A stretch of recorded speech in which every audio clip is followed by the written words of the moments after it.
de Nils et À Émile. la recherche de Nils et Emeline. Où sont-ils? Nos copains sortent de l'hibernation canadienne et viennent nous rejoindre dans la capitale équatorienne. Au programme, reconnexion avec la nature sauvage amazonienne et découverte de la somptueuse vallée riche en biodiversité de Mindo.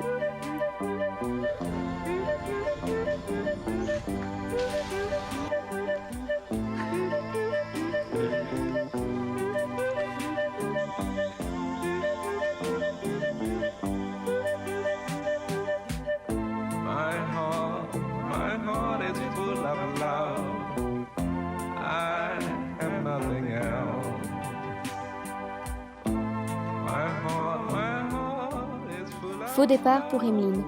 Alors qu'on se dirige dans la réserve de Cuyabeno, les mésaventures commencent. Aucun blessé, mais le moteur et la pirogue sont lourdement endommagés. En image, l'accident.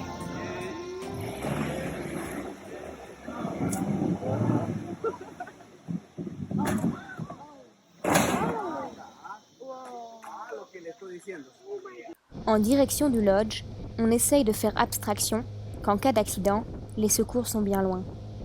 Et surtout, on a bien hâte de retrouver Emeline saine et sauve.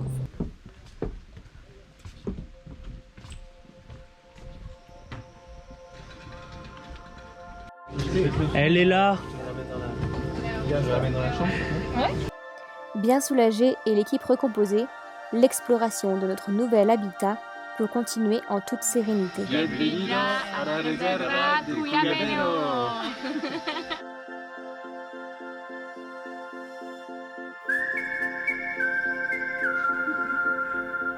Ah oui, les copines.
Alors, plongée dans l'Amazonie, C'est cool. pas mal. Hein? C'est bon, check. Cool. Mais on avait un petit peu peur qu'il y ait des anguilles électriques. Et des caïmans. Et des caïmans, oui. On n'est pas resté longtemps dans l'eau. Voilà. On a bien aimé.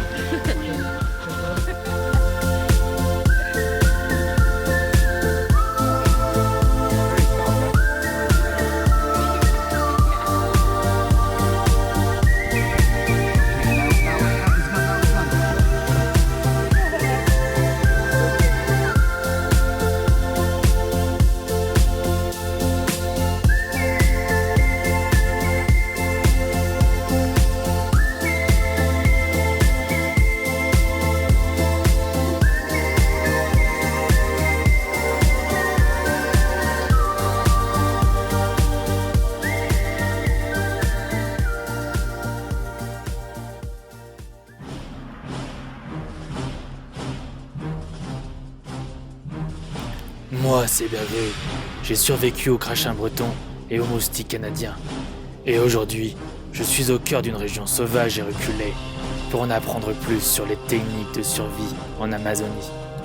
J'entame cette expédition, accompagné de mon équipe de choc. Nous sommes en plein dans l'Amazonie équatoriale. Comme vous pouvez le voir, tous les arbres sont recouverts d'à peu près d'un mètre d'eau. Car on est en plein dans la saison. Cette zone sera parfaite pour accoster. Avec mon équipe, nous entamons la marche en plein cœur de cette jungle indomptée. Dans ce lieu, la sélection naturelle est maître. Chaque espèce adopte sa propre stratégie de survie. Ils collaborent et s'organisent, ou ils se camouflent contre les prédateurs. Nothing happened because after 5 minutes the venom was decomposed. Accompagnés par notre guide expert, nous apprenons à identifier certains arbres. Ici, la liane curare possède des propriétés anesthésiantes. Elle a longtemps été utilisée au bout des flèches des indigènes pour la chasse à la sarbacane.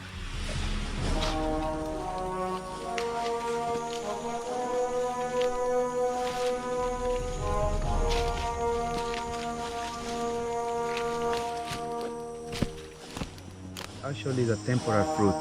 The fruit is yellow color, very sweet. L'arbre ébéa, ou l'arbre caoutchouc. Sa sève peut servir de colle, mais aussi est un très bon laxatif. Allez, dans la jungle, ça peut toujours servir.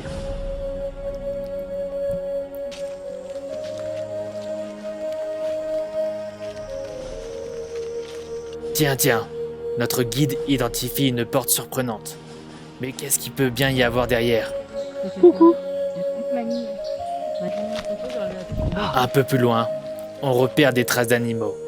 Cela peut être un phacochère ou un tapir. Pistant l'animal, nous nous enfonçons toujours plus dans cette forêt vertigineuse. Alors que nous touchons bientôt au but, catastrophe. La blessure de Nolwenn ne semble pas s'arranger.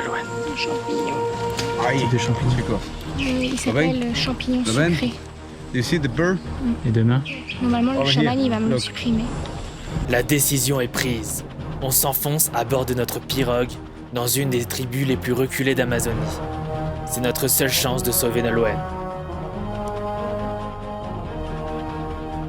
Et grâce à notre guide expert, le chaman accepte. Mais reste à choisir la bonne potion. Nolwenn choisit l'ortie. Désormais, nous nous en remettons au pouvoir du chaman.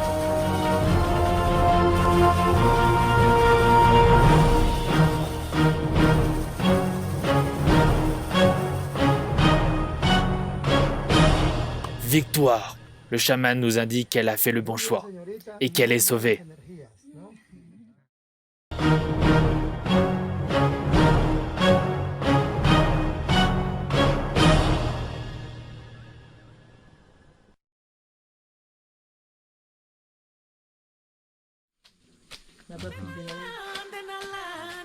Et tant qu'à avoir un chaman sous la main, pourquoi ne pas profiter d'un petit fouettage d'ortie pour guérir tous les malheurs?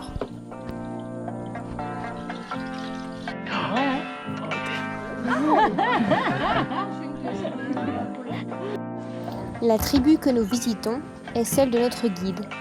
Elle vit principalement du revenu du tourisme et de la vente d'artisanat. Ici, ils jouissent de l'électricité solaire et d'une certaine autosuffisance alimentaire. Later, so it's the main food all the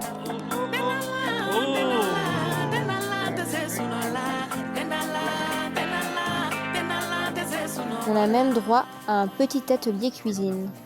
Une préparation spéciale à partir de yucca. C'est du manioc d'ici. On va faire ensuite chauffer au feu là-bas. Faire du quoi? Vegan. On va faire du pain vegan. Et oui, parce qu'ici ils sont pas vegan. Pas vegan.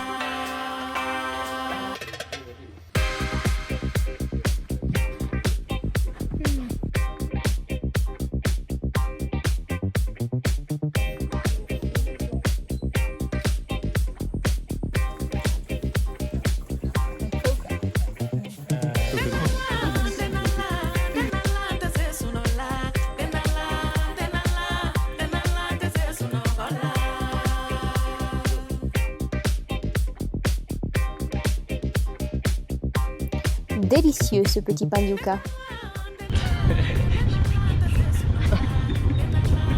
Durant le retour, on aperçoit un magnifique paresseux. Ça a l'air d'en inspirer certains. Nous pouvons voir 2 paresseux dans leur milieu naturel.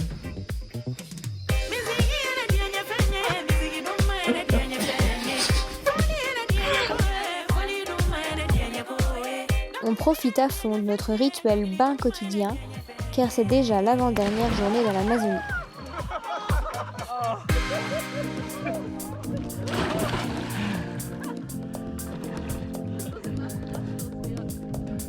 Je remets le bateau dans l'axe.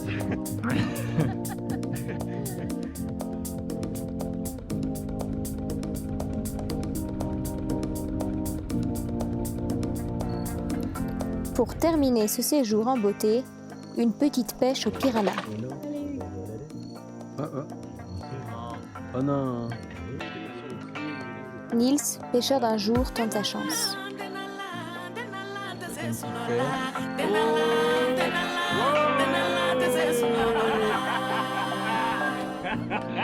Yeah, Nils. Alors.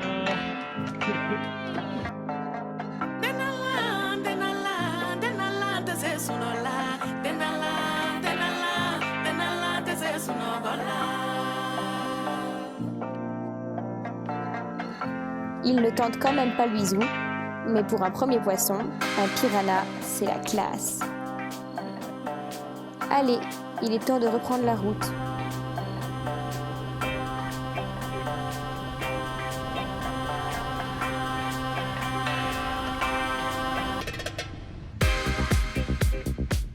En chemin, un anaconda nous souhaite bon retour.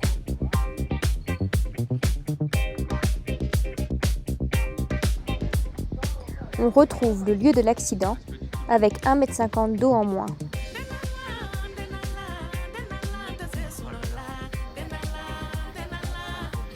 Bon, Emeline ne ressort pas traumatisée, heureusement.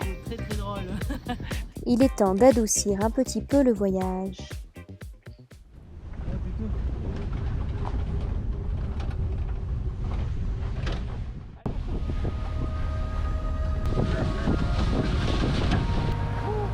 Yes.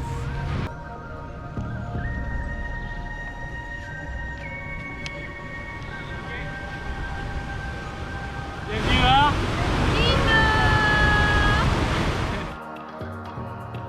Il y a plus de 30 ans, 4 jeunes biologistes ont décidé de revenir dans leur région pour tenter de la sauver de la déforestation. Grâce au soutien de la ministre de l'Environnement de l'époque et à la dévaluation de la monnaie équatorienne, le sucre, leur rêve est devenu réalité et petit à petit, les agriculteurs ont stoppé l'élevage intensif au profit de l'écotourisme.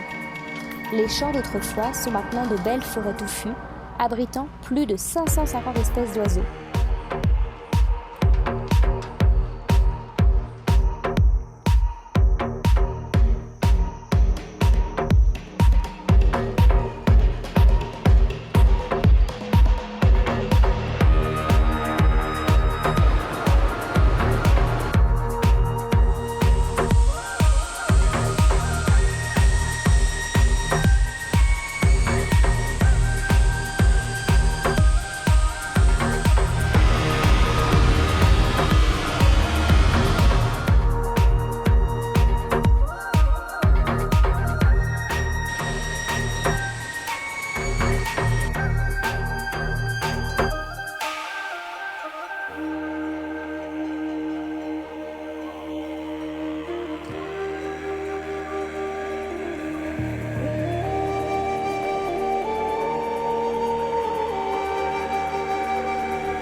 Tiens, un pont suspendu abandonné.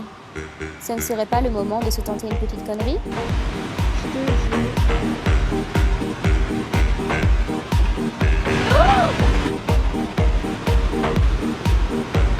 Mais pas sérieux. Ah, Miss, quel bon blagueur.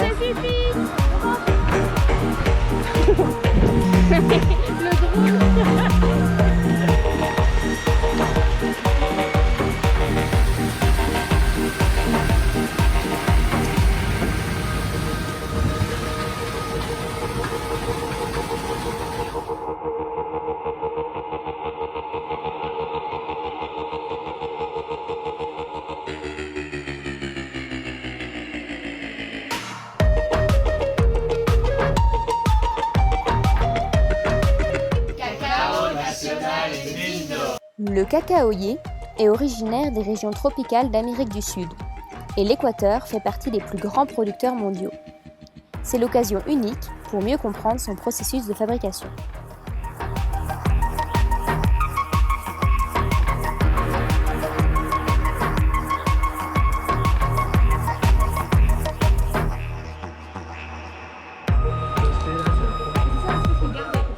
Et bien sûr, on termine par une petite dégustation de chocolat.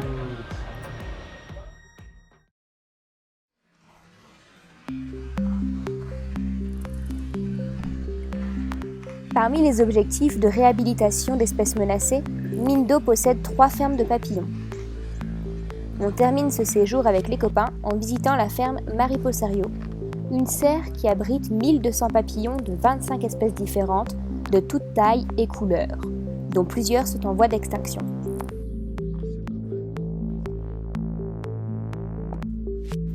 Cette visite est l'occasion d'observer les différentes étapes de reproduction, de métamorphose et de vie des papillons.